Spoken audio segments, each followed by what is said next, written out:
NHA CCMA 150 questions and answers. Question 1.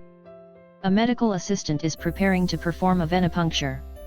What is the maximum amount of time a tourniquet should remain tied on a patient's arm? Option A 30 seconds. Option B 1 minute. Option C 2 minutes. Option D 3 minutes. The correct answer is option B. 1 minute. A tourniquet should generally remain in place no longer than 1 minute during venipuncture. Prolonged constriction can cause hemoconcentration and alter test results. 30 seconds is not the maximum, while 2 or 3 minutes is too long for routine collection. Question 2.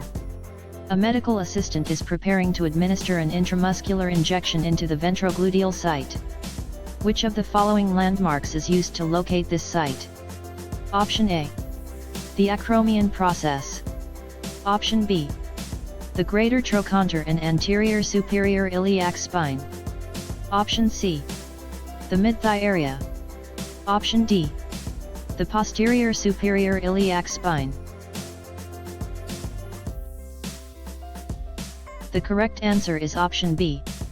The greater trochanter and anterior superior iliac spine. The ventrogluteal site is located using the greater trochanter, anterior superior iliac spine, and iliac crest. This site avoids major nerves and vessels. The acromion process is used to locate the deltoid injection site, not the ventrogluteal site. The mid-thigh identifies the vastus lateralis site, not the ventrogluteal landmark pattern, and the posterior superior iliac spine is associated with dorsogluteal landmarking, which is avoided more often because of sciatic nerve risk. Question 3. A patient presents with symptoms of vertigo and nausea. The provider orders a caloric refractor test. Which of the following body systems is being evaluated? Option A cardiovascular system. Option B nervous system/inner ear vestibular system. Option C digestive system. Option D musculoskeletal system. The correct answer is option B. Nervous system/inner ear vestibular system. Caloric testing evaluates vestibular function in the inner ear and related nervous system pathways by stimulating eye movement responses. It is not a cardiac, digestive, or musculoskeletal test. That body system performs a different primary function than the one described in the stem. Question 4. Which of the following organizations regulates workplace safety, including protections against bloodborne pathogens and hazardous chemicals? Option A CDC. Option B FDA. Option C OSHA. Option D CMS. The correct answer is option C. OSHA. OSHA regulates workplace safety, including bloodborne pathogen protections, hazard communication, and exposure control requirements. CDC provides guidance and CMS oversees healthcare payment and quality programs.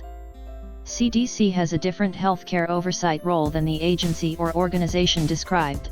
FDA has a different healthcare oversight role than the agency or organization described, and CMS has a different healthcare oversight role than the agency or organization described. Question 5. Which of the following parts of the brain regulates basic life support functions, including heart rate, respiration, and blood pressure? Option A cerebrum. Option B cerebellum. Option C brainstem, medulla oblongata. Option D thalamus. The correct answer is option C. Brainstem, medulla oblongata. The brainstem, especially the medulla oblongata, regulates vital functions such as breathing, heart rate, and blood pressure. The cerebrum handles higher thought and the cerebellum coordinates movement. The cerebrum controls higher functions such as thought, memory, sensation, and voluntary movement, not basic vital reflexes. The cerebellum coordinates balance and movement, not heart rate, respirations, and blood pressure, and the thalamus relays sensory information, Vital autonomic functions are centered lower in the brainstem. Question 6. A medical assistant is assisting a provider with a punch biopsy of a skin lesion. Which of the following actions should the assistant take to care for the specimen? Option A. Place the specimen in a tube containing sterile saline. Option B. Freeze the specimen immediately. Option C. Place the specimen in a jar containing a 10% formalin solution. Option D. Rinse the specimen under tap water before sending it to the lab. The correct answer is option C. Place the specimen in a jar containing a 10% formalin solution. A skin biopsy specimen is typically placed in 10% formalin to preserve tissue architecture for pathology. Saline, freezing, or rinsing can damage the specimen or interfere with the requested examination unless a special protocol says otherwise. Proper container labeling and preservation are essential for accurate pathology results. Question 7. A medical assistant is preparing to perform a venipuncture. At what angle should the needle be inserted into the vein? Option A. 5 to 10 degrees. Option B. 15 to 30 degrees. Option C. 45 to 60 degrees. Option D. 90 degrees. The correct answer is option B. 15 to 30 degrees. Venipuncture needles are inserted bevel up at about 15 to 30 degrees. Too shallow may miss the vein, too steep may go through it. That angle would be either too shallow to enter the vein or too steep and likely to pass through it, and intramuscular injections are inserted at a 90-degree angle to reach muscle tissue. Question 8. Which of the following positions should a medical assistant place a patient in who is experiencing severe hypotension or shock? Option A. Fowler's position. Option B. Trendelenburg position. Option C. Jackknife position. Option D. Sims position. The correct answer is option B. Trendelenburg position. Trendelenburg position places the patient supine with the feet elevated above the head, which can support venous return during severe hypotension or shock. Fowler's helps breathing. Sims is used for rectal procedures, and jackknife is used for anorectal procedures. Fowler's position is used for a different examination, procedure, or patient condition and would not provide the needed access or physiologic effect. Jackknife position is used for a different examination, procedure, or patient condition and would not provide the needed access or physiologic effect.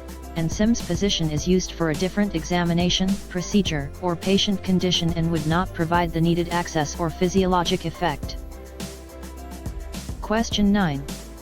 A medical assistant is reviewing a patient's chart and notes a history of nephrolithiasis. The assistant should recognize that this refers to which of the following conditions? Option A. Gallstones. Option B. Kidney stones. Option C. Enlarged prostate. Option D. Inflammation of the bladder. The correct answer is option B.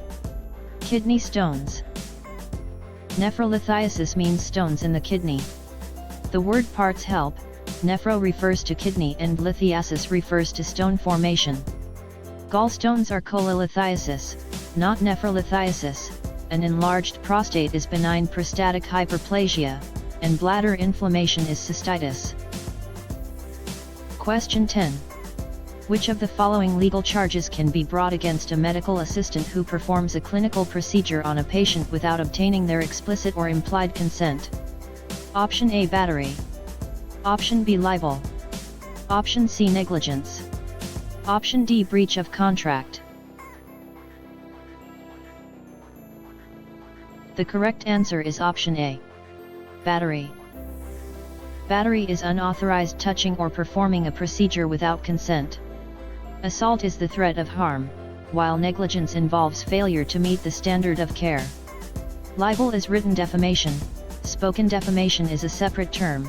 Negligence is failure to act with the level of care a reasonably prudent healthcare worker would use, resulting in harm, and breach of contract involves failure to meet an agreement, not unauthorized touching during a clinical procedure. Question 11. Which of the following instruments is used to assess a patient's hearing acuity by measuring bone and air conduction? Option A, otoscope. Option B, tuning fork. Option C, sphygmomanometer. Option D, reflex hammer.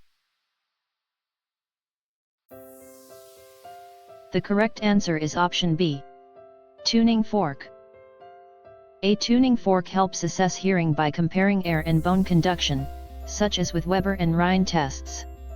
An otoscope visualizes the ear canal and tympanic membrane. Otoscope is used for a different examination or procedure and would not perform the function described. Sphygmomanometer is used for a different examination or procedure and would not perform the function described, and reflex hammer is used for a different examination or procedure and would not perform the function described. Question 12. A patient loses consciousness in the waiting room and is breathing but unresponsive. Which of the following legal concepts protects the medical assistant if they administer basic first aid? Option A, residential ipsa loquitur. Option B, informed consent. Option C, implied consent. Option D, Good Samaritan Act. The correct answer is option D, Good Samaritan Act. Good Samaritan protections generally apply when a person provides reasonable emergency assistance in good faith. Implied consent allows emergency care for an unconscious patient, but the legal protection from liability is the Good Samaritan concept. Residential ipsa loquitur means the thing speaks for itself, a negligence doctrine used when harm would not ordinarily occur without negligence. This consent term involves permission for care, but the stem is testing a different legal protection or liability concept, and implied consent is shown through patient actions, such as rolling up a sleeve for a blood draw. Question 13. A medical assistant is performing a urine pregnancy test. Which of the following hormones is detected by this test? Option A, progesterone. Option B, estrogen. Option C, human chorionic gonadotropin, HCG. Option D, luteinizing hormone, LH. The correct answer is option C, human chorionic gonadotropin, HCG. Urine pregnancy tests detect HCG, a hormone produced after implantation. Estrogen, progesterone, and LH are not the target of standard office pregnancy tests. Progesterone would be used for a different specimen type, test requirement, or handling step. Estrogen would be used for a different specimen type, test requirement, or handling step, and luteinizing hormone, LH, would be used for a different specimen type, test requirement, or handling step. Question 14. Which of the following legal documents allows an individual to name a specific person to make medical decisions on their behalf if they become incapacitated? Option A, living will. Option B, durable power of attorney for healthcare. Option C, informed consent form. Option D, DNR order. The correct answer is option B, durable power of attorney for healthcare. A durable power of attorney for healthcare appoints a trusted person to make medical decisions when the patient cannot do so. A living will states treatment preferences but does not appoint the decision maker. A DNR limits resuscitation. An informed consent applies to a specific procedure after risks and benefits are explained. Question 15. A medical assistant is reviewing a billing statement and notices an error where a higher level code was used than what was documented. This practice is known as which of the following? Option A, down coding. Option B, bundling. Option C, up coding. Option D, unbundling. The correct answer is option C, up coding. Up coding means billing a higher level service than the documentation supports, which can be fraudulent. Down coding bills lower, bundling combines services, and unbundling separates codes that should be billed together. Down coding belongs to a different billing, coding, or payer step than the one being tested. Bundling belongs to a different billing, coding, or payer step than the one being tested. and unbundling belongs to a different billing, coding, or payer step than the one being tested. Question 16. Which of the following standard precautions should a medical assistant take when sanitizing surgical instruments after a minor procedure? Option A. Wear heavy-duty utility gloves. Option B. Use an alcohol-based rub on the instruments. Option C. Wear a sterile surgical gown. Option D. Autoclave the instruments before scrubbing them. The correct answer is option A. Wear heavy-duty utility gloves. Heavy-duty utility gloves protect the hands from sharps, contaminated instruments, and chemical exposure during instrument cleaning. Sterile gowns are for sterile procedures. Alcohol rubs do not sanitize instruments adequately, and scrubbing must occur before sterilization. Alcohol rub is for hand hygiene, not proper instrument cleaning. A sterile gown is not the key protection during contaminated instrument cleaning, and instruments must be cleaned before sterilization so debris does not block sterilant contact. Question 17. Which of the following links in the chain of infection describes the path by which an infectious agent leaves its reservoir? Option A. Portal of entry. Option B. Mode of transmission. Option C. Portal of exit. Option D. Susceptible host. The correct answer is option C. Portal of exit. The portal of exit is the route by which an infectious agent leaves its reservoir, such as through respiratory secretions, blood, urine, or drainage. Portal of entry is how it enters a new host. Portal of entry is how an organism enters a new host, while the stem asks how it leaves its reservoir. Mode of transmission is how an infectious agent travels between hosts, not how it exits the reservoir, and a susceptible host is a person at increased risk of infection, such as someone immunocompromised, very young, elderly, or chronically ill. Question 18. Which of the following terms describes an orange-yellow pigment formed in the liver by the breakdown of hemoglobin and excreted in bile? Option A. Urea. Option B. Bilirubin. Option C. Creatinine. Option D. Melanin. The correct answer is option B. Bilirubin. Bilirubin is the orange-yellow pigment formed from hemoglobin breakdown and processed by the liver into bile. Elevated bilirubin can cause jaundice. Urea is a different medical term, so its meaning does not fit the definition given in the stem. Creatinine is a different medical term, so its meaning does not fit the definition given in the stem, and melanin is a different medical term, so its meaning does not fit the definition given in the stem. Question 19. Which of the following structural links in the chain of infection represents a person who is at high risk of developing an infection due to a weakened immune system? Option A. Reservoir host.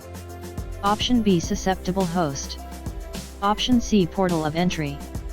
Option D. Infectious agent. The correct answer is option B. Susceptible host. A susceptible host is a person at increased risk of infection, such as someone immunocompromised, very young, elderly, or chronically ill. Breaking this link helps prevent infection. A reservoir is where an infectious agent lives and multiplies, not the vulnerable person who becomes infected. Portal of entry is how an organism enters a new host, while the stem asks how it leaves its reservoir, and the infectious agent is the microorganism itself, not the host at risk of infection. Question 20. Which of the following physical conditions is characterized by a temporary suspension of breathing, often occurring during sleep? Option A. Dyspnea. Option B. Orthopnea. Option C. Apnea. Option D. Bradypnea. The correct answer is option C. Apnea. Apnea means temporary cessation of breathing and is commonly associated with sleep apnea. Dyspnea means difficult or labored breathing, and orthopnea means difficulty breathing while lying flat. Bradypnea is abnormally slow breathing rather than a pause in breathing. Question 21. Which of the following specialized body fluids is obtained via a lumbar puncture procedure? Option A, synovial fluid. Option B, pleural fluid. Option C, cerebrospinal fluid, CSF. Option D, peritoneal fluid. The correct answer is option C, cerebrospinal fluid, CSF. A lumbar puncture obtains cerebrospinal fluid from the subarachnoid space around the spinal cord. Synovial fluid comes from joints, pleural fluid from the space around the lungs, and peritoneal fluid from the abdominal cavity. The procedure is used when CSF testing is needed for infection, bleeding, or neurologic evaluation. Question 22. A medical assistant is processing a paper insurance claim form. Which block on the CMS 1500 form contains the patient's primary diagnosis code? Option A, block 12. Option B, block 21. Option C, block 24A. Option D, block 33. The correct answer is option B, block 21. Block 21 on the CMS 1500 contains diagnosis codes. Other blocks capture signatures, service lines, or provider information. Block 12 on the CMS 1500 relates to the patient signature authorizing release of information, not the diagnosis code field. Block 24A is used for dates of service on claim lines, not for listing the primary diagnosis code, and Block 33 identifies the billing provider information, not the patient diagnosis. Question 23. A medical assistant is performing a 12-lead ECG. Where should the V6 electrode be placed? Option A, 5th intercostal space, mid-clavicular line. Option B, 5th intercostal space, anterior axillary line. Option C, 5th intercostal space, mid-axillary line. Option D, 4th intercostal space, left sternal border. The correct answer is option C, 5th intercostal space, mid-axillary line. V6 is placed at the 5th intercostal space at the left mid-axillary line, level with V4 and V5. V4 is mid-clavicular and V5 is anterior axillary. That landmark belongs to a different precordial lead position, so using it would place the electrode incorrectly, and V2 is placed at the 4th intercostal space at the left sternal border. Question 24. A medical assistant is filing medical records alphabetically. Which of the following names should be filed first? Option A, John M. Smith. Option B, Jonathan Smith. Option C, J. M. Smith. Option D, John Smith Jr. The correct answer is option C, J. M. Smith. Alphabetic filing compares the last name first and then the first name element character by character. Initials generally file before full given names beginning with the same letter sequence. Names with full first names or suffixes come later according to the filing rules used by the office. Question 25. A patient presents with a severe burn on their arm that has blistered and is extremely painful. How should this burn be classified? Option A, 1st degree, superficial. Option B, 2nd degree, partial thickness. Option C, 3rd degree, full thickness. Option D, 4th degree.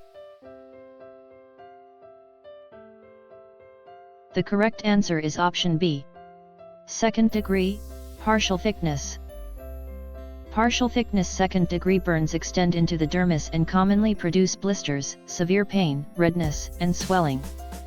1st degree burns are superficial without blisters, while full thickness burns destroy deeper tissue and may be less painful if nerves are damaged.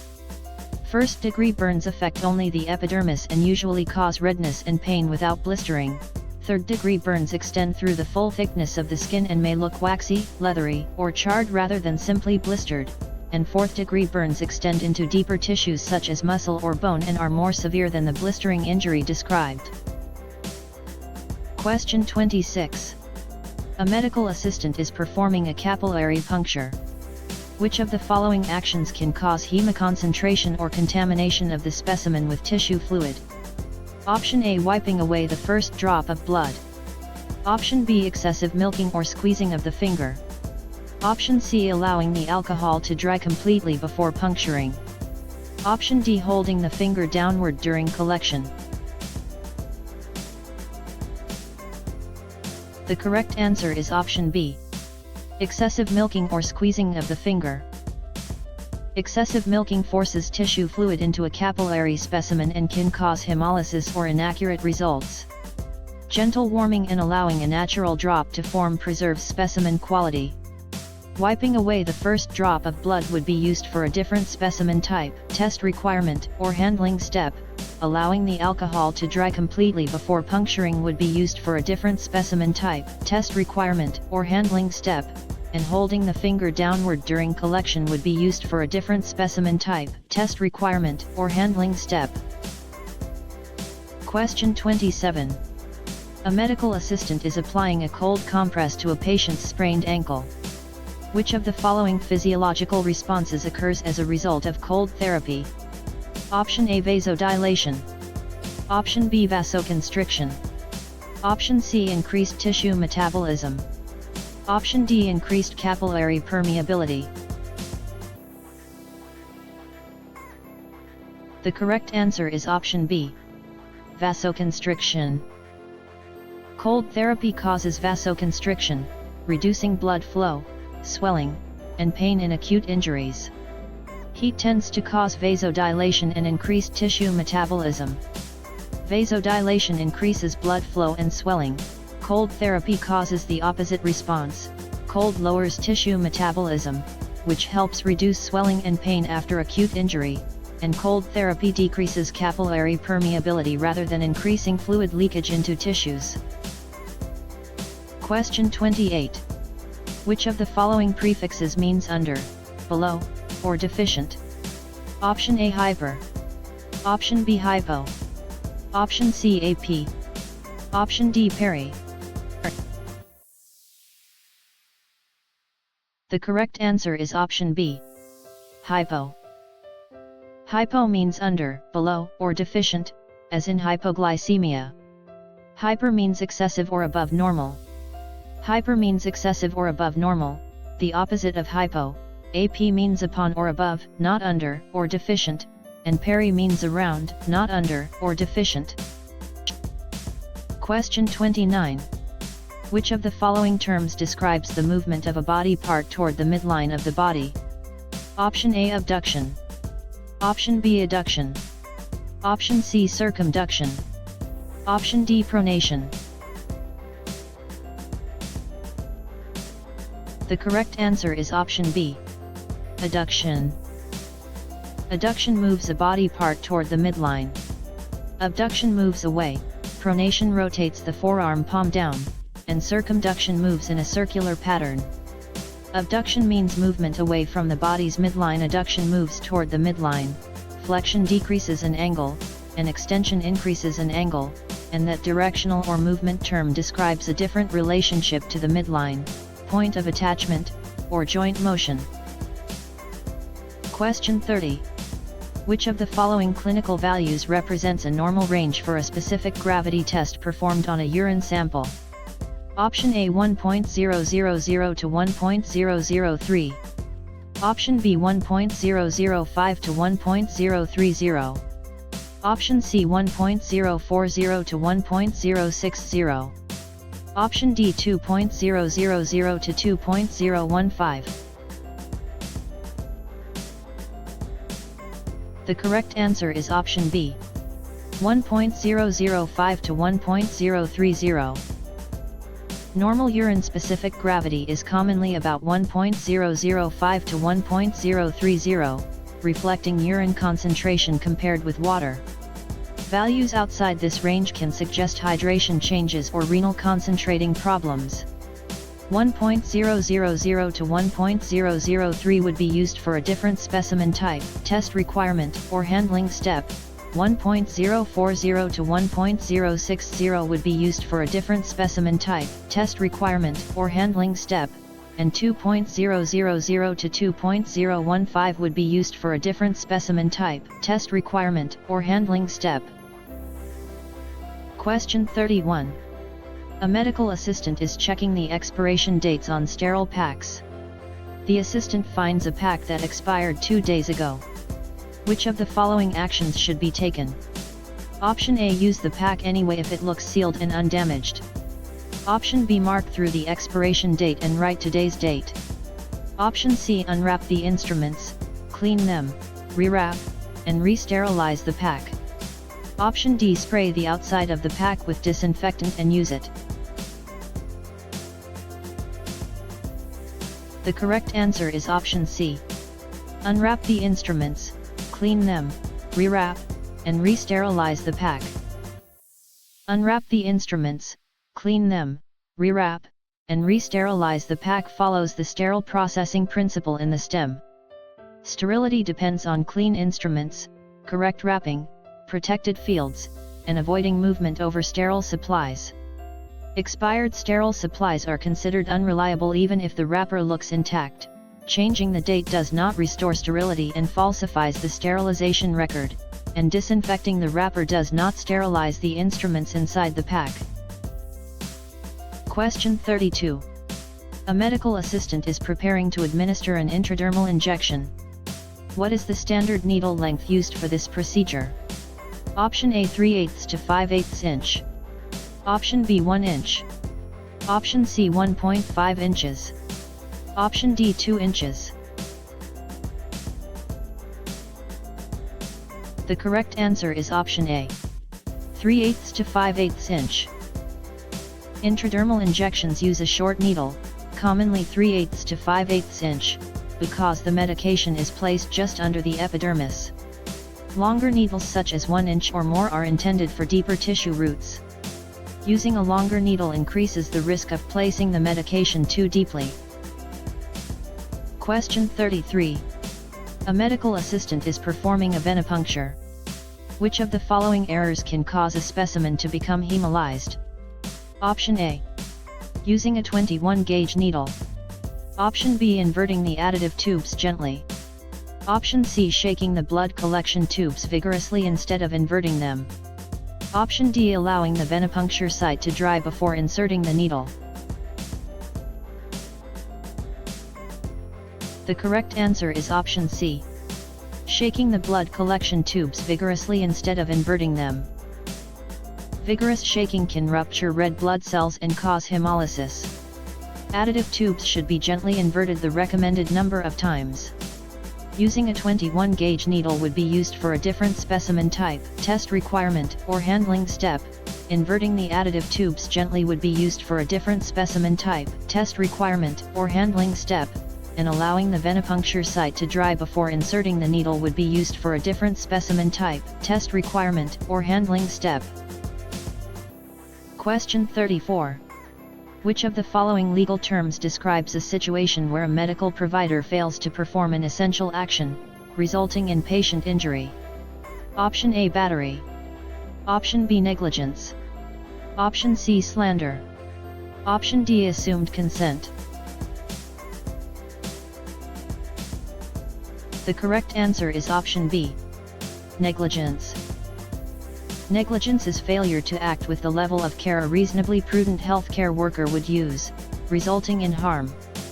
Battery involves unauthorized touching, slander is spoken defamation, and assumed/implied consent does not describe failure to perform care.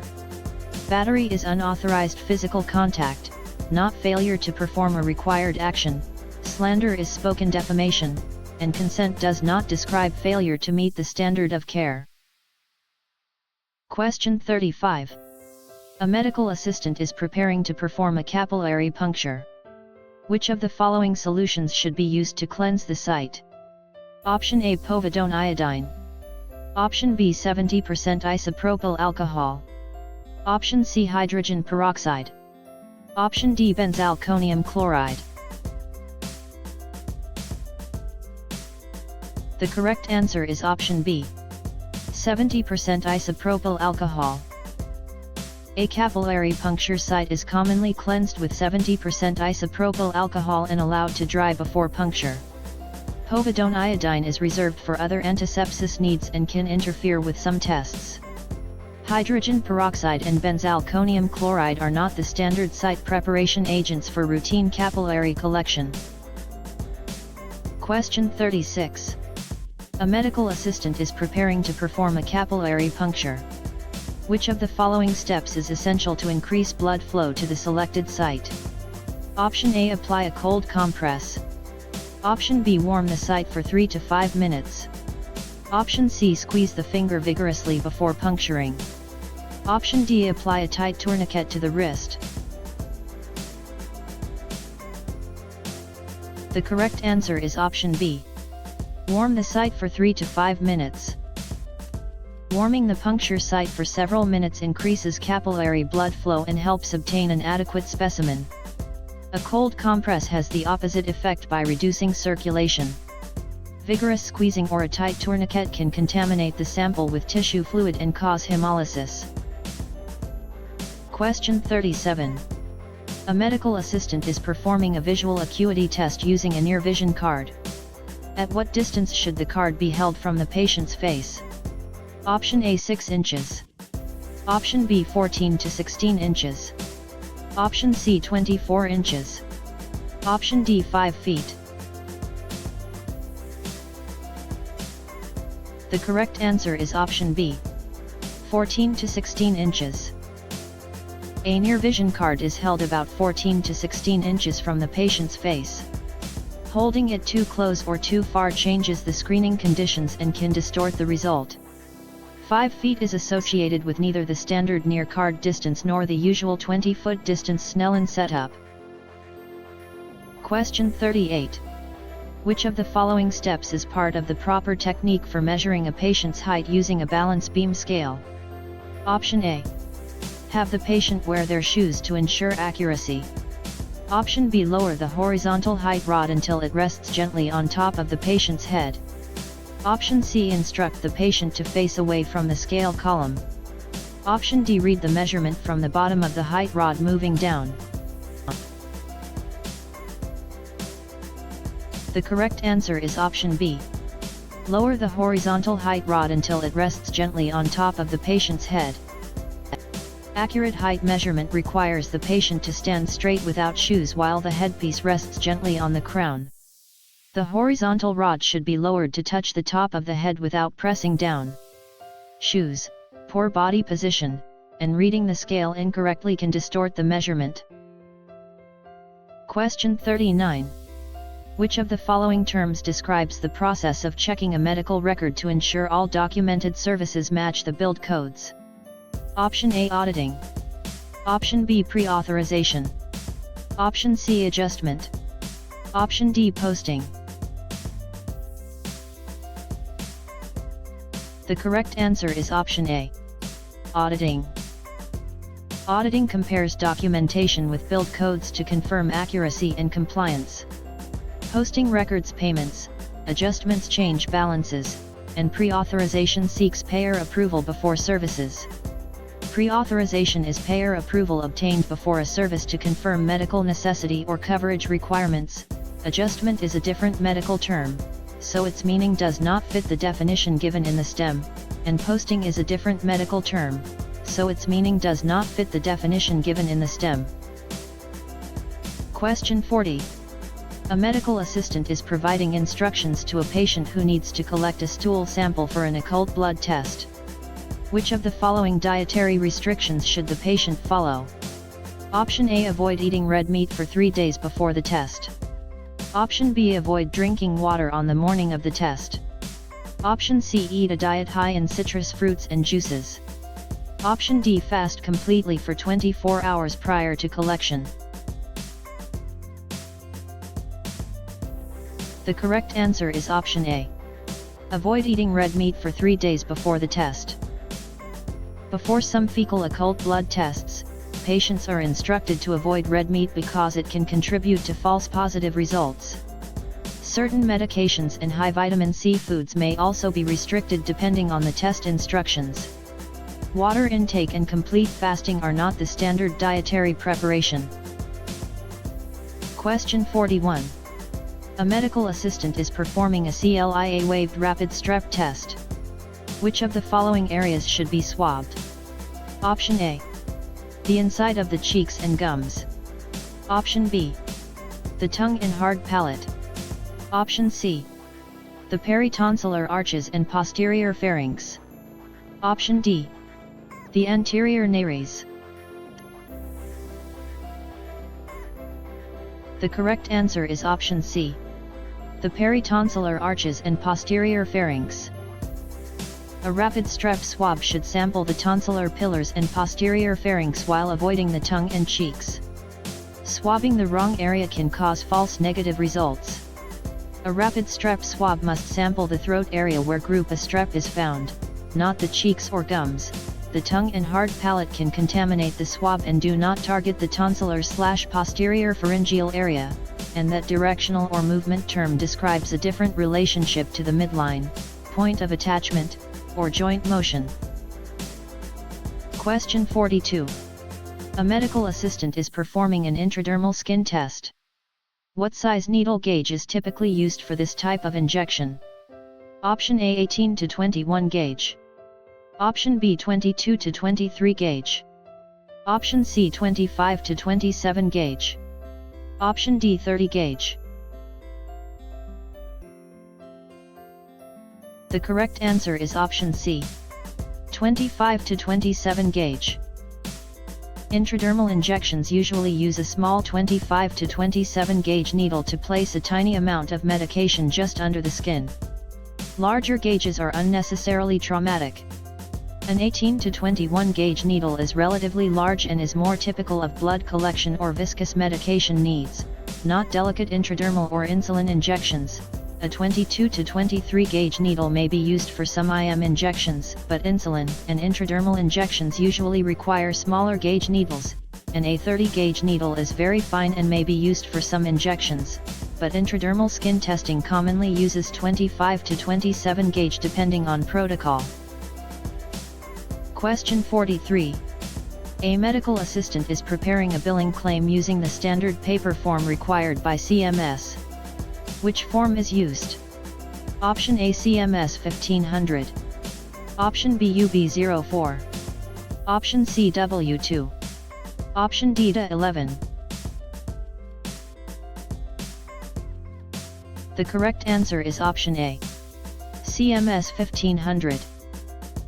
The CMS 1500 is the standard paper claim form used by professional providers. UB04 is used mainly for institutional claims. UB04 is used mainly for institutional/facility billing, not standard professional office claims. AW2 reports annual wages and taxes after the year ends. It is not used to set withholding or submit medical claims, and DA 11 is not the standard CMS professional claim form used by medical offices. Question 44. A medical assistant is performing a 12-lead ECG. The assistant notes a series of uniform, small spikes on the baseline at a rate of 60 per second. This artifact is caused by which of the following? Option A patient muscle movement. Option B electrical interference from nearby power cords or equipment. Option C loose electrodes on the skin. Option D respiratory baseline movement. The correct answer is option B. Electrical interference from nearby power cords or equipment. Uniform 60-cycle spikes on an ECG baseline usually indicate electrical interference from equipment, cords, or poor grounding. Muscle movement creates irregular jagged artifact instead. Muscle movement causes somatic tremor artifact, which is irregular and jagged rather than uniform 60-cycle spikes. Loose electrodes often cause wandering or interrupted baseline artifact, not uniform electrical spikes, and respiration can cause baseline drift, not the consistent tiny spikes of electrical interference. Question 45. A patient reports feeling dizzy and sweaty, and the medical assistant notices a fruity odor on the patient's breath. The assistant should suspect which of the following conditions? Option A, insulin shock. Option B, diabetic ketoacidosis. Option C, myocardial infarction. Option D, cerebrovascular accident. The correct answer is option B, diabetic ketoacidosis. Fruity breath suggests ketone production, which is associated with diabetic ketoacidosis. Insulin shock is hypoglycemia and more often causes sweating, shakiness, and confusion without fruity breath. Insulin shock is hypoglycemia and typically causes sweating, shakiness, and confusion without fruity breath. Myocardial infarction causes cardiac symptoms such as chest pain or shortness of breath, not fruity breath from ketone buildup, and a stroke causes neurologic deficits such as facial droop, weakness, or speech changes, not fruity acetone breath. Question 46. A medical assistant is performing a standard 12-lead ECG.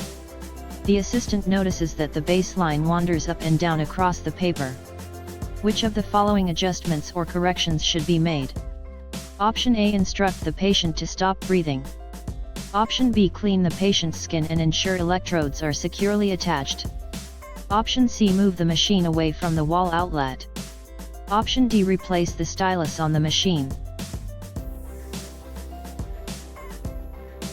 The correct answer is option B, clean the patient's skin and ensure electrodes are securely attached. A wandering baseline is often caused by poor electrode contact, oils, sweat, or patient movement. Cleaning the skin and securing the electrodes improves signal stability. Moving away from electrical sources helps 60-cycle interference, and stylus problems are not the usual cause of baseline drift. Question 47. Which of the following categories of instruments is designed specifically to pull edges of a wound open to provide better visibility during a surgical procedure? Option A, probes. Option B, retractors. Option C, forceps. Option D, dilators. The correct answer is option B, retractors. Retractors hold wound or incision edges open for visibility during procedures. Forceps grasp, probes explore, and dilators widen openings. Probes is selected for another clinical task and would not perform the function described here. Forceps is selected for another clinical task and would not perform the function described here, and dilators is selected for another clinical task and would not perform the function described here. Question 48. Which of the following additive options is found in a light blue top blood collection tube? Option A, sodium heparin. Option B, EDTA. Option C, sodium citrate. Option D, potassium oxalate. The correct answer is option C, sodium citrate. Light blue tubes contain sodium citrate, an anticoagulant used for coagulation studies such as patient/INR. EDTA is lavender, heparin is green, and oxalate/fluoride is gray. Sodium heparin would be used for a different specimen type, test requirement, or handling step. EDTA would be used for a different specimen type, test requirement, or handling step, and potassium oxalate would be used for a different specimen type, test requirement, or handling step. Question 49. Which of the following reference ranges represents a normal adult respiratory rate? Option A, 8 to 10 breaths per minute. Option B, 12 to 20 breaths per minute. Option C, 22 to 30 breaths per minute. Option D, 32 to 40 breaths per minute. The correct answer is option B, 12 to 20 breaths per minute. A normal adult respiratory rate is typically 12 to 20 breaths per minute. Lower ranges suggest bradypnea, while higher ranges suggest tachypnea or distress depending on the clinical context. That range is outside the usual adult resting respiratory reference range. Question 50. A medical assistant is preparing to perform a surgical skin prep. Which of the following solutions is commonly used as an antiseptic agent? Option A, glutaraldehyde. Option B, chlorhexidine gluconate. Option C hydrogen peroxide. Option D sodium hypochlorite. The correct answer is option B. Chlorhexidine gluconate. Chlorhexidine gluconate is a commonly used antiseptic for skin preparation because it reduces skin microorganisms. Glutaraldehyde and sodium hypochlorite are disinfectants for surfaces or instruments, not routine skin prep. Glutaraldehyde is a high-level disinfectant for instruments and is not used as a routine skin antiseptic. Hydrogen peroxide is not the preferred agent for routine instrument processing, wound teaching, or environmental blood spill disinfection because it can damage tissue and is less appropriate than the standard option, and sodium hypochlorite is bleach used for environmental disinfection, not routine surgical skin preparation. Question 51. Which of the following scheduling methods books 2 patients at the top of the hour and a third patient 30 minutes later? Option A wave scheduling. Option B modified wave scheduling. Option C double booking. Option D cluster scheduling. The correct answer is option B. Modified wave scheduling. Modified wave scheduling books 2 patients at the beginning of the hour and another patient later in the same hour, often at the half-hour mark. Regular wave scheduling brings several patients at the same time, double booking places 2 patients in the same slot, and cluster scheduling groups similar visit types. Wave scheduling usually books several patients at the top of the hour, double booking schedules 2 patients in the same time slot, and cluster scheduling groups similar appointments rather than using the 2+1 pattern. Question 52. According to OSHA guidelines, how often must an exposure control plan be updated in a medical facility? Option A. Every 6 months. Option B annually. Option C. Every 2 years. Option D. Only when a needle stick occurs. The correct answer is option B. Annually. OSHA requires the exposure control plan to be reviewed and updated at least annually and whenever new or modified tasks affect occupational exposure. Waiting for an exposure incident is not sufficient. OSHA requires at least annual review. 6 months is not the standard minimum requirement, a 2-year interval is too long for OSHA exposure control plan review, and an exposure incident requires follow-up, but the plan must still be reviewed at least yearly and when procedures change. Question 53. A medical assistant is applying a Holter monitor to a patient. For how long is a standard Holter monitor typically worn? Option A 1 to 2 hours. Option B 12 hours. Option C 24 to 48 hours. Option D 1 week. The correct answer is option C. 24 to 48 hours. A standard Holter monitor is usually worn for 24 to 48 hours to record heart rhythm during normal daily activity. Shorter monitoring periods may miss intermittent rhythm changes. A full week is more consistent with extended event monitoring rather than a standard Holter study. Question 54. A medical assistant is performing a venipuncture and has filled a gold serum separator tube, SST. How long should the tube stand upright to clot completely before centrifugation? Option A 5 minutes. Option B 10 minutes. Option C 30 minutes. Option D 2 hours. The correct answer is option C. 30 minutes. A serum separator tube should stand upright for about 30 minutes to allow complete clot formation before centrifugation. Spinning too early can leave fibrin strands or incomplete separation. 5 or 10 minutes is usually too short, while 2 hours is unnecessary and can delay processing. Question 55. A medical assistant is performing an ear irrigation.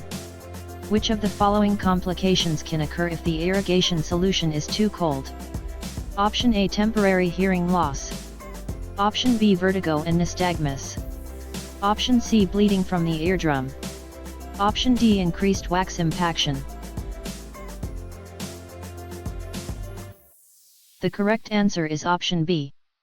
Vertigo and nystagmus.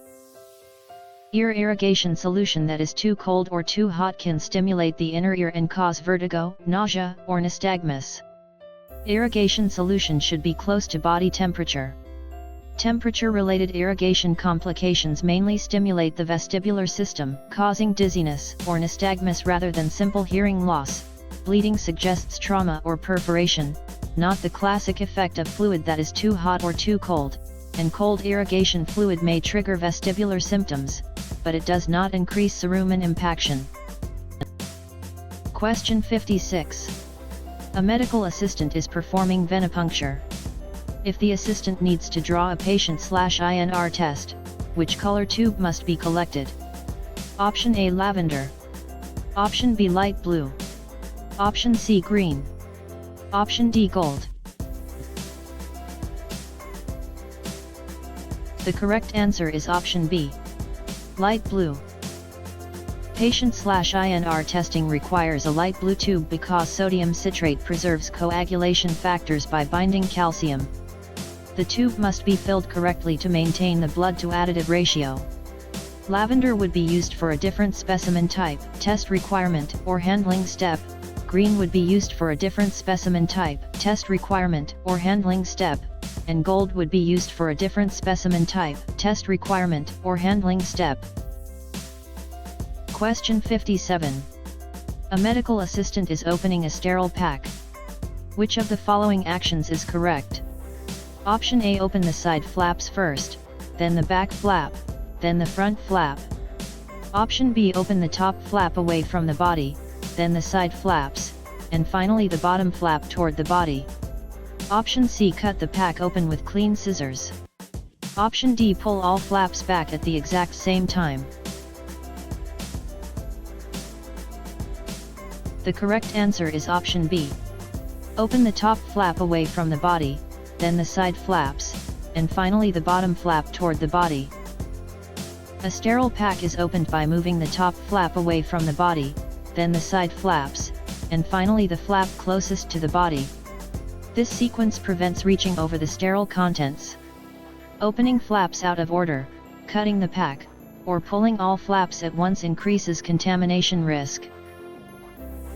Question 58. A medical assistant is performing an ear irrigation on an adult patient. In which direction should the assistant pull the pinna to straighten the ear canal? Option A down and back. Option B up and back. Option C straight back. Option D down and forward. The correct answer is option B. Up and back. For an adult ear irrigation, the pinna is pulled up and back to straighten the ear canal. Children require a different direction because of the shape and angle of the canal. Pulling down, forward, or straight back will not align the adult canal as effectively. Question 59. A medical assistant is performing an ECG and notes that the complexes are too small to read clearly on the paper. Which of the following adjustments should the assistant make to the machine's gain setting? Option A decrease the gain to 5 mm/mV. Option B increase the gain to 20 mm/mV. Option C increase the paper speed to 50 mm/s. Option D decrease the paper speed to 12.5 mm/s. The correct answer is option B. Increase the gain to 20 mm/mV. Increasing ECG gain to 20 mm/mV makes small complexes appear taller and easier to measure. Changing paper speed affects horizontal timing, not vertical amplitude. Decreasing gain makes complexes smaller, which worsens a tracing that is already too small. Increasing paper speed spreads complexes horizontally, it does not increase the height of small complexes, and lowering paper speed compresses the tracing and does not solve low amplitude complexes. Question 60. A medical assistant is performing a capillary puncture. Which of the following actions should the assistant take after puncturing the skin? Option A squeeze the finger tightly to get a large drop. Option B wipe away the first drop of blood with a clean gauze pad. Option C. Apply alcohol to the site immediately to prevent infection. Option D. Collect the first drop directly into the microtube. The correct answer is option B. Wipe away the first drop of blood with a clean gauze pad. The first drop of capillary blood may contain tissue fluid or residual alcohol, so it is wiped away before collection. Excessive squeezing can contaminate the sample. Tight squeezing can mix tissue fluid into the specimen and cause hemolysis or inaccurate results. This action would create a safety, contamination, dosing, or specimen integrity problem in the situation described, and this action does not address the highest priority safety or procedure requirement in the STEM. Question 61. A medical assistant is screening a patient for microalbuminuria using a reagent strip. Which of the following body fluids is required? Option A. Serum. Option B. Whole blood. Option C. Urine. Option D. Sputum. The correct answer is option C. Urine. Microalbuminuria screening checks for small amounts of albumin in urine. Serum, whole blood, and sputum are not used for this reagent strip screening. Urine albumin monitoring is commonly associated with early kidney damage risk in diabetes or hypertension. Question 62. A medical assistant is reviewing a patient's billing account and notices a credit balance. What does a credit balance indicate? Option A. The patient owes the practice money. Option B. The insurance company denied the claim. Option C. The practice owes the patient or insurance company a refund because of an overpayment. Option D. The balance is zero. The correct answer is option C. The practice owes the patient or insurance company a refund because of an overpayment. A credit balance means payments or adjustments exceed the amount owed, so the practice may need to refund the patient or payer. It does not mean the patient owes more or that the account is zero. A patient debit balance means the patient owes money, a credit balance means too much was paid, a denial means the payer refused payment for a claim. It does not automatically indicate an overpayment refund is due, and a zero balance means nothing is owed by either party, unlike a credit balance. Question 63. A medical assistant is setting up a sterile field. Which of the following actions maintains the sterility of the field? Option A. Leaving the sterile field unattended while getting a missing instrument. Option B. Coughing or talking directly over the open sterile field. Option C. Placing sterile instruments gently in the middle of the sterile drape. Option D. Passing a non-sterile object directly over the open sterile field. The correct answer is option C. Placing sterile instruments gently in the middle of the sterile drape. Sterile instruments should be placed gently in the center of the sterile drape. The field must stay in view, above waist level, and protected from coughing, talking, or non-sterile items passing overhead. Leaving the field unattended or allowing droplets and non-sterile objects over it contaminates the setup. Question 64. Which of the following billing terms describes the flat fee that a patient must pay at the time of a medical office visit? Option A. CO insurance. Option B. CO payment. Option C. Deductible. Option D. Premium. The correct answer is option B. CO payment. A CO payment is a fixed amount paid at the time of service. Coinsurance is a percentage, a deductible is paid before benefits begin, and a premium keeps the policy active. This insurance term describes a different part of patient financial responsibility or payer reimbursement than the one being asked about. A deductible is the amount the patient must pay before insurance begins paying for covered services, and a premium is the amount paid to keep insurance coverage active. Deductibles, co-payments, and co-insurance are paid when services are used. Question 65. Which of the following terms refers to the specialized coding system used to report medical supplies, durable medical equipment, and procedures not found in the CPT manual. Option A ICD-10 PCS. Option B HCPCS Level 2. Option C DSM-5. Option D E/M codes. The correct answer is option B. HCPCS Level 2.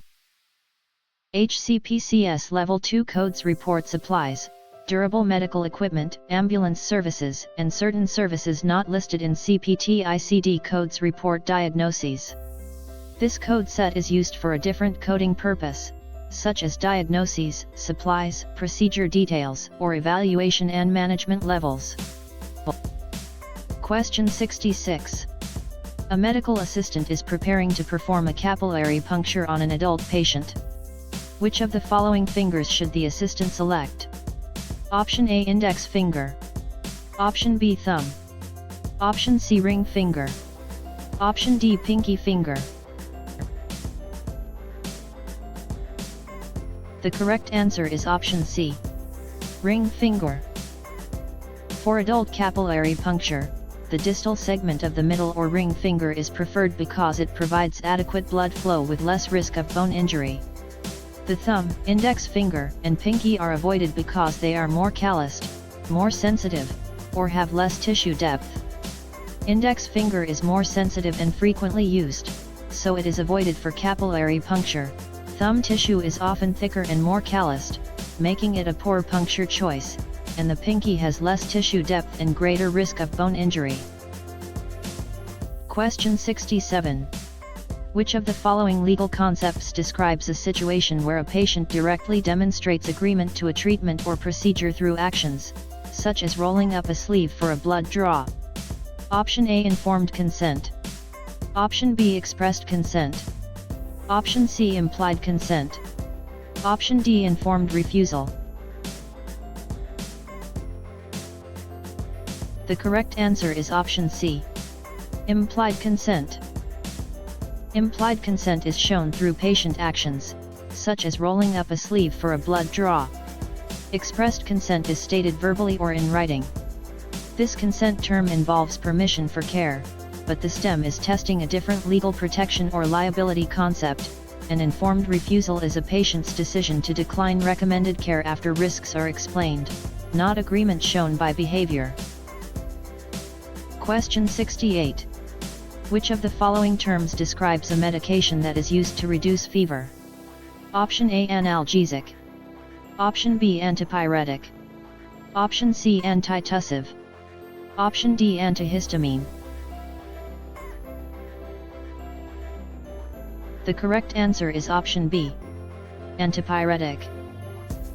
An antipyretic reduces fever. Analgesics relieve pain, antitussives suppress cough, and antihistamines reduce histamine-mediated allergy symptoms. Analgesic is a different medical term, so its meaning does not fit the definition given in the STEM. Antitussive is a different medical term, so its meaning does not fit the definition given in the STEM, and antihistamine is a different medical term, so its meaning does not fit the definition given in the STEM. Question 69. A medical assistant is instructing a patient on how to collect a 24-hour urine specimen.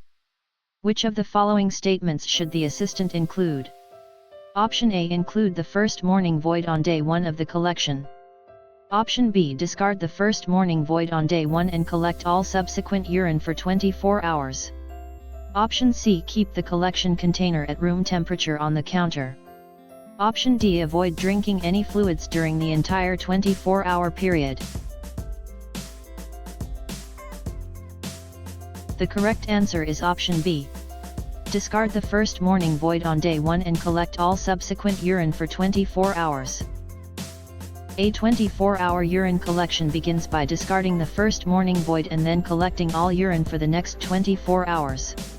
The first discarded void marks the start time of the collection period.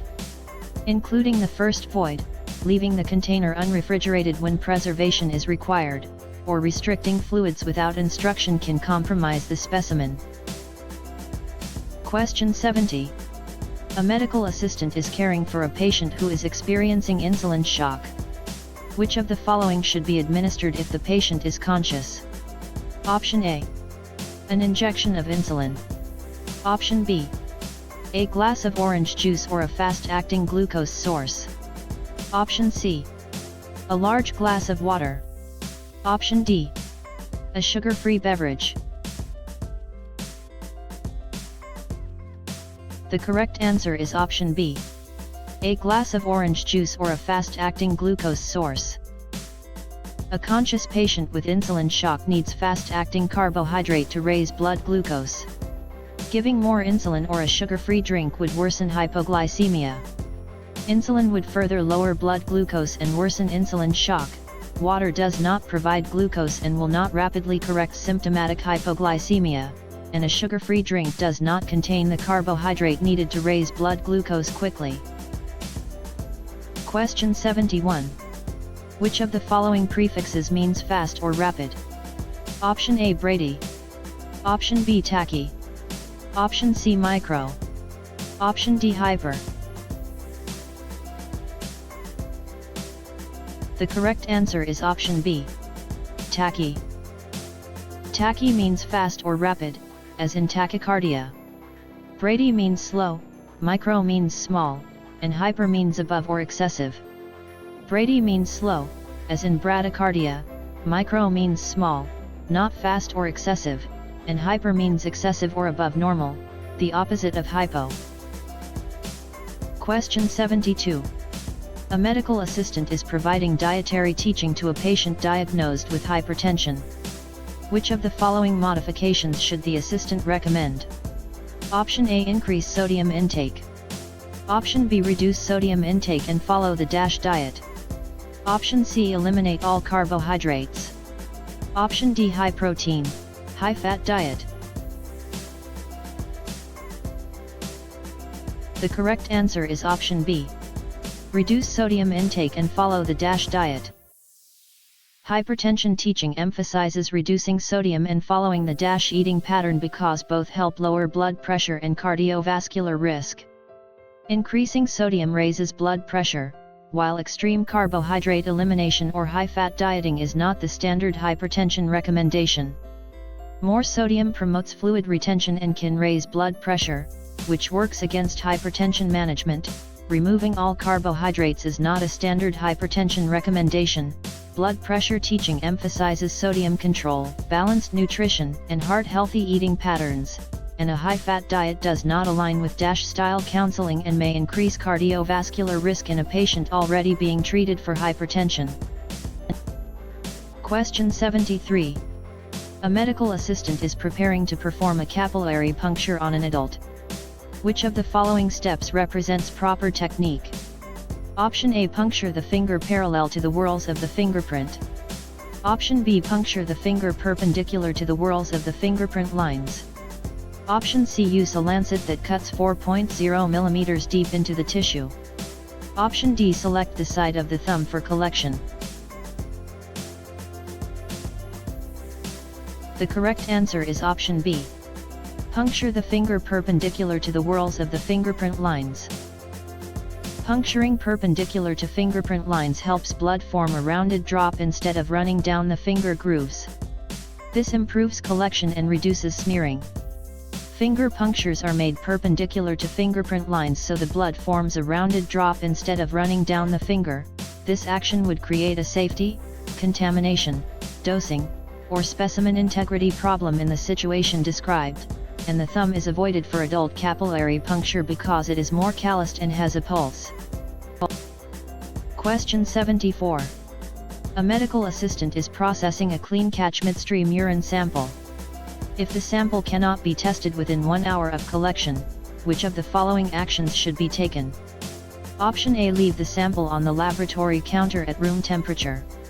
Option B refrigerate the urine specimen to preserve its integrity. Option C freeze the sample solid. Option D discard the sample and ask the patient to return. The correct answer is option B. Refrigerate the urine specimen to preserve its integrity. If urine cannot be tested promptly, refrigeration slows bacterial growth and chemical changes. Leaving it at room temperature can alter results. Leave the sample on the laboratory counter at room temperature would be used for a different specimen type, test requirement, or handling step, and this action does not address the highest priority safety or procedure requirement in the STEM. Question 75. Which of the following laws mandates that healthcare facilities provide patients with information about their rights to make advance directives? Option A, HIPAA. Option B, Patient Self-Determination Act, PSDA. Option C, Emergency Medical Treatment and Labor Act, EMTALA. Option D, Controlled Substances Act. The correct answer is option B, Patient Self-Determination Act, PSDA. The PSDA requires healthcare facilities to inform patients about their rights to make advance directives. HIPAA protects privacy, and EMTALA addresses emergency medical screening and stabilization. HIPAA requires healthcare organizations to protect the privacy and security of protected health information.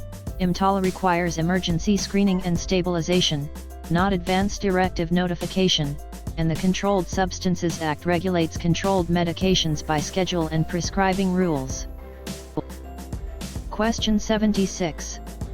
A medical assistant is assisting with a sterile minor surgical procedure. The provider asks for more sterile saline. How should the assistant pour the liquid into the sterile bowl? Option A, hold the bottle 12 inches above the bowl and pour quickly. Option B, hold the bottle 4 to 6 inches above the sterile bowl, palm covering the label, and pour without splashing. Option C, rest the lip of the bottle directly on the rim of the sterile bowl while pouring. Option D, reach across the center of the field to ensure no drops fall on the drape. The correct answer is option B. Hold the bottle 4 to 6 inches above the sterile bowl, palm covering the label, and pour without splashing. Sterile solution should be poured from about 4 to 6 inches above the sterile bowl without splashing. Holding the label in the palm protects it from drips and keeps the solution identifiable. Touching the bottle lip to the bowl, pouring from too high, or reaching across the sterile field can contaminate the setup. Question 77. A medical assistant is preparing to perform a venipuncture. Which tube should be collected immediately after a light blue top tube? Option A, lavender top tube. Option B, red or gold top tube, serum. Option C, green top tube. Option D, gray top tube. The correct answer is option B, red or gold top tube, serum. In the standard venipuncture order of draw, serum tubes such as red or gold SST are collected after light blue coagulation tubes and before heparin or EDTA tubes. This sequence prevents additive carryover from altering coagulation or chemistry results. Lavender EDTA tubes are inverted 8 to 10 times to mix anticoagulant and prevent clotting. Green tubes contain heparin and are collected after serum tubes in the standard order of draw, not immediately after the light blue tube, and gray tubes are typically used for glucose or lactate testing and are collected later in the order of draw to avoid additive carryover. Question 78. Which of the following values represents a normal fasting blood glucose level for an adult without diabetes? Option A, 70 to 99 mg/dl. Option B, 110 to 125 mg/dl. Option C, 140 to 180 mg/dl. Option D, greater than 200 mg/dl. The correct answer is option A, 70 to 99 mg/dl. A normal fasting blood glucose for an adult without diabetes is generally 70 to 99 mg/dl. Higher ranges can indicate impaired fasting glucose or diabetes depending on the value and testing context. Values above 110 or 126 mg/dl are not considered normal fasting results. Question 79. A medical assistant is logging into the electronic health record, EHR, system. Which of the following actions is a security best practice? Option A, sharing passwords with trusted co-workers. Option B, leaving the terminal logged in when stepping away to assist a patient. Option C, creating a complex password and logging out every time before leaving the workstation. Option D, writing the password on a sticky note attached to the monitor. The correct answer is option C. Creating a complex password and logging out every time before leaving the workstation. Air security requires a complex password and logging out or locking the workstation before leaving it unattended. Password sharing and sticky note passwords create unauthorized access risk. Leaving a terminal open can expose protected health information to people who should not see it. Question 80. Which of the following components of the standard ECG trace represents ventricular depolarization? Option A, P wave. Option B, QRS complex. Option C, T wave. Option D, ST segment. The correct answer is option B. QRS complex. The QRS complex represents ventricular depolarization, the electrical impulse that triggers ventricular contraction. On ECG questions, connect depolarization with the chamber that is about to contract. The ventricles create the largest deflection because they contain more muscle mass. P wave is atrial depolarization, not ventricular depolarization. T wave is ventricular repolarization, and ST segment is an interval after ventricular depolarization. Question 81. A medical assistant is preparing a patient for an ECG. The patient has a left lower leg amputation. Where should the assistant place the left leg electrode? Option A. On the right foot. Option B. On the left lower abdomen or upper thigh stub, and mirror the right leg electrode position. Option C. Omit the left leg electrode entirely. Option D. On the left arm next to the LA lead. The correct answer is option B. On the left lower abdomen or upper thigh stub, and mirror the right leg electrode position. With a limb amputation, ECG limb electrodes are placed on the remaining limb or torso in a balanced, mirrored position to maintain lead accuracy. The lead should not simply be omitted. The left leg electrode should be placed on the left side of the body when possible to preserve lead symmetry. All limb electrodes are needed for a standard 12-lead ECG. Omitting one prevents accurate lead formation, and placing the LL electrode next to LA changes the electrical axis and distorts the tracing. Question 82. Which of the following terms refers to a slow heart rate, typically below 60 beats per minute in an adult? Option A, tachycardia. Option B, bradycardia. Option C, arrhythmia. Option D, palpitation. The correct answer is option B. Bradycardia. Bradycardia is a slow adult heart rate, typically below 60 beats per minute. Tachycardia is fast, arrhythmia is irregular rhythm, and palpitation is the sensation of heartbeat. Tachycardia is an abnormally fast adult heart rate, typically over 100 beats per minute. Arrhythmia is a different medical term, so its meaning does not fit the definition given in the STEM, and palpitation is a different medical term, so its meaning does not fit the definition given in the STEM. Question 83. Which of the following body planes divides the body into superior and inferior portions? Option A, sagittal plane. Option B, frontal plane. Option C, transverse plane. Option D, coronal plane. The correct answer is option C. Transverse plane. The transverse plane divides the body into superior and inferior portions. Sagittal divides left and right, while frontal or coronal divides anterior and posterior. That anatomical plane divides the body in a different direction than the division asked about. Question 84. Which of the following parts of a needle refers to the slanted tip that faces upward during a venipuncture or injection? Option A, shaft. Option B, hub. Option C, bevel. Option D, lumen.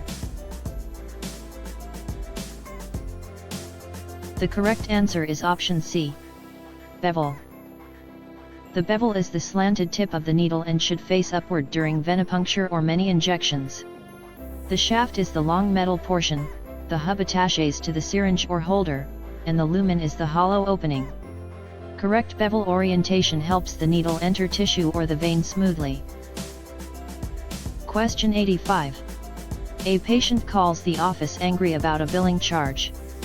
Which of the following actions should the medical assistant take to de-escalate the situation? Option A. Hang up the phone immediately. Option B. Argue with the patient to prove the bill is correct. Option C. Listen calmly, validate the patient's frustration, and offer to investigate the charge. Option D. Put the patient on a hold without explaining why. The correct answer is option C. Listen calmly, validate the patient's frustration, and offer to investigate the charge. De-escalation begins with calm listening, empathy, and a plan to investigate. Arguing, hanging up, or placing the patient on hold without explanation can intensify the conflict. Hang up the phone immediately belongs to a different billing, coding, or payer step than the one being tested. Argue with the patient to prove the bill is correct belongs to a different billing, coding, or payer step than the one being tested, and put the patient on a hold without explaining why belongs to a different billing, coding, or payer step than the one being tested. Question 86.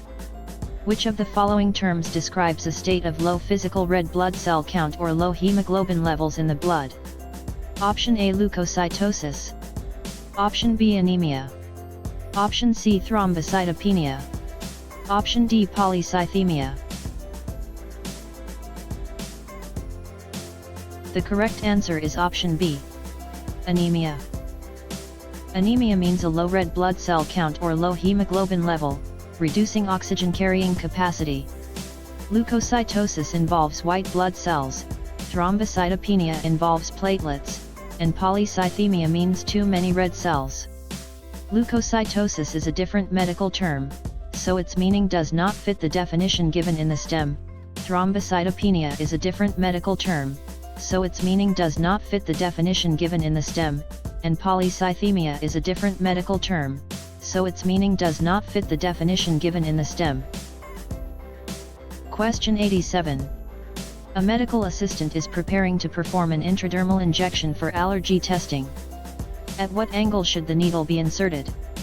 Option A 10 to 15 degrees.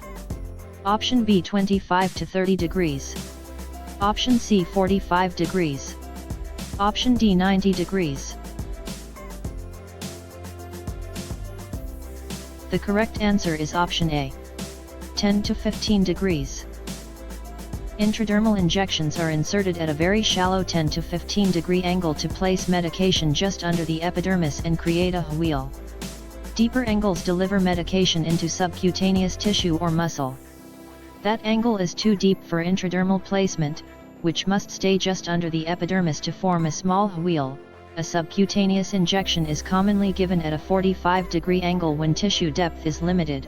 A 90 degree angle may be used with adequate subcutaneous tissue or shorter needles, and intramuscular injections are inserted at a 90 degree angle to reach muscle tissue. Question 88. Which of the following terms refers to the specific amount of money a patient must pay to keep their health insurance policy active? Option A deductible. Option B premium. Option C co-insurance. Option D allowed charge. The correct answer is option B. Premium. A premium is the amount paid to keep insurance coverage active. Deductibles, co-payments, and co-insurance are paid when services are used. A deductible is the amount the patient must pay before insurance begins paying for covered services. This insurance term describes a different part of patient financial responsibility or payer reimbursement than the one being asked about. An allowed charge is a different medical term, so its meaning does not fit the definition given in the STEM. Question 89. Which of the following laboratory tubes is used to collect blood for a complete blood count, CBC? Option A lavender top. Option B light blue top. Option C red top. Option D green top. The correct answer is option A, lavender top. CBC specimens are collected in lavender top tubes because EDTA preserves cell morphology and prevents clotting. Coagulation, serum chemistry, and heparinized plasma tests use different tubes. Light blue top would be used for a different specimen type, test requirement, or handling step. Red top would be used for a different specimen type, test requirement, or handling step. And green top would be used for a different specimen type, test requirement, or handling step. Question 90. Which of the following terms describes the phase of the cardiac cycle when the heart ventricles contract and pump blood out to the body? Option A systole. Option B diastole. Option C polarization. Option D repolarization. The correct answer is option A, systole. Systole is the contraction phase when ventricles pump blood into the pulmonary artery and aorta. Diastole is relaxation and filling. Diastole is a different medical term, so its meaning does not fit the definition given in the stem. Polarization is a different medical term, so its meaning does not fit the definition given in the stem, and repolarization is a different medical term, so its meaning does not fit the definition given in the stem. Question 91. A medical assistant is preparing a patient for a physical examination. Which of the following positions is most appropriate for a pelvic examination and pap smear? Option A lithotomy. Option B prone. Option C Fowler's. Option D Trendelenburg.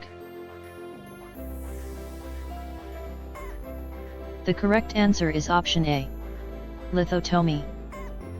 Lithotomy position provides access to the perineal and pelvic area for pelvic examination and pap smear collection. Prone, Fowler's, and Trendelenburg positions are used for other assessment or treatment needs and do not provide the required exposure. Prone places the patient face down and does not allow pelvic access. Fowler's supports breathing and examination of the upper body, not pelvic access, and Trendelenburg places the head down and is not used for pap smear positioning. Question 92. A medical assistant is performing a 12-lead ECG on a patient who is shaking uncontrollably due to Parkinson's disease. Which of the following actions can help minimize the resulting somatic tremor artifact?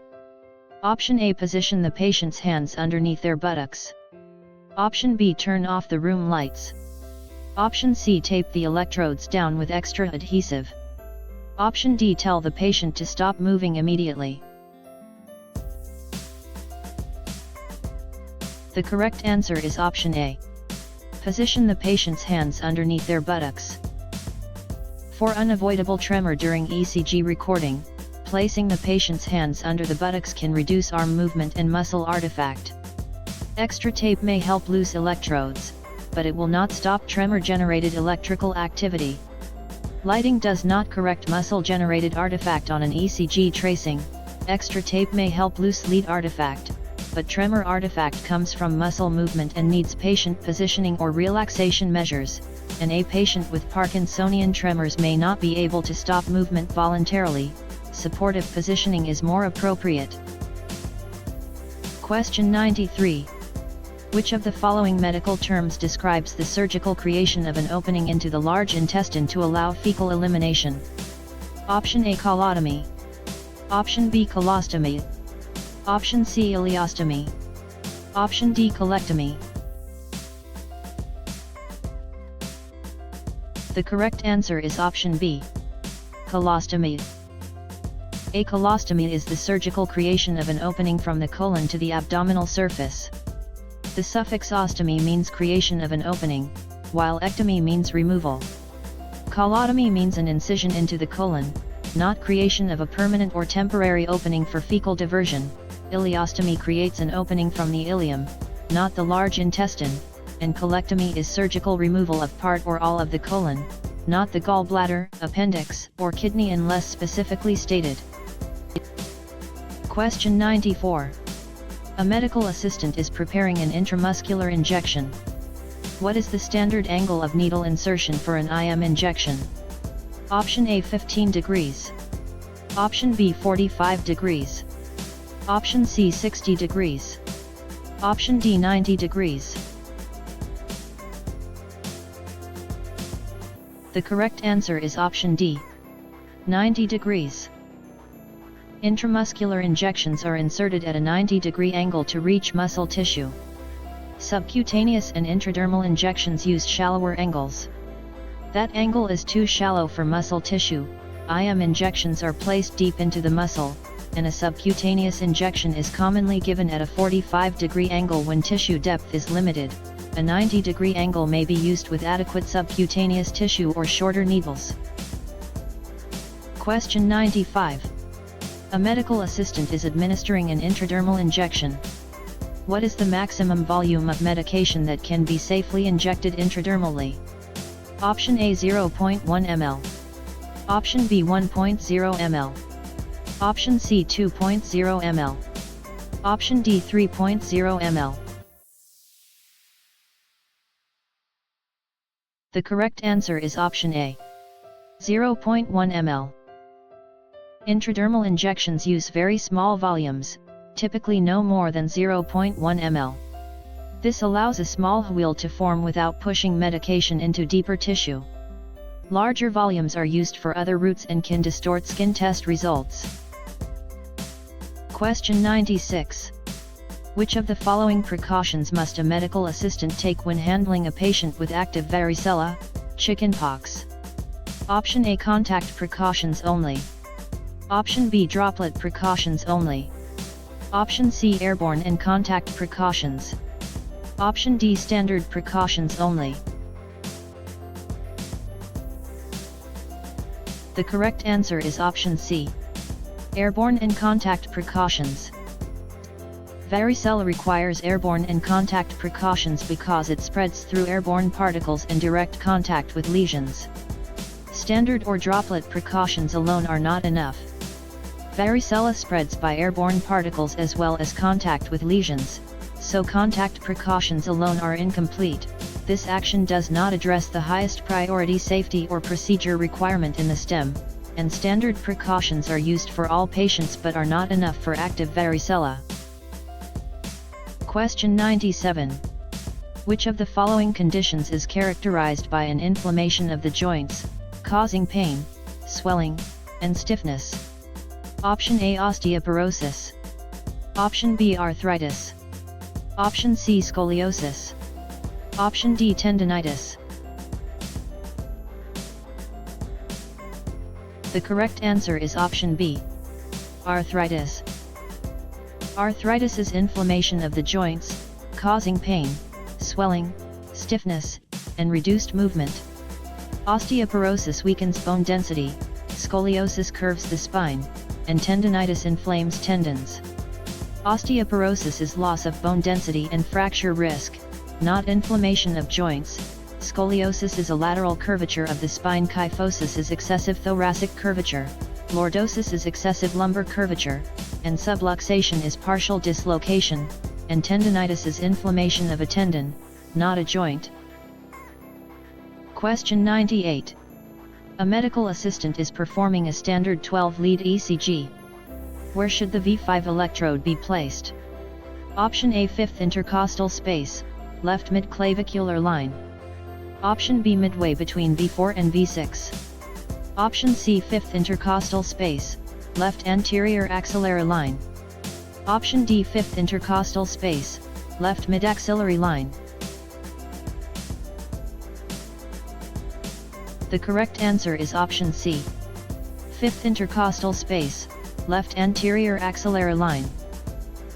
V5 is placed at the 5th intercostal space at the left anterior axillary line, level with V4. V6 is placed farther lateral at the mid-axillary line. V4 is placed at the 5th intercostal space at the left mid-clavicular line. Midway between V4 and V6 relates to a different ECG lead, waveform, or artifact pattern than the one described, and that landmark belongs to a different precordial lead position, so using it would place the electrode incorrectly. Question 99. Which of the following elements of communication describes the person who decodes and interprets a message? Option A, sender. Option B, receiver. Option C, channel. Option D, feedback loop. The correct answer is option B, receiver. The receiver is the person who decodes and interprets the message. The sender creates the message, and the channel is the route used to deliver it. Feedback is the response that shows whether the message was understood. Question 100. A patient with a known history of cardiac issues complains of chest pain radiating down the left arm. Which of the following actions should the medical assistant take first? Option A, administer an oral analgesic. Option B, perform an immediate 12-lead ECG and notify the provider. Option C, instruct the patient to drive to the nearest hospital. Option D, check the patient's visual acuity. The correct answer is option B. Perform an immediate 12-lead ECG and notify the provider. Chest pain radiating down the left arm can indicate a cardiac emergency and requires rapid assessment. A 12-lead ECG should be performed immediately while the provider is notified according to office protocol. Oral analgesics, self-transport to the hospital, or visual acuity testing would delay appropriate cardiac evaluation.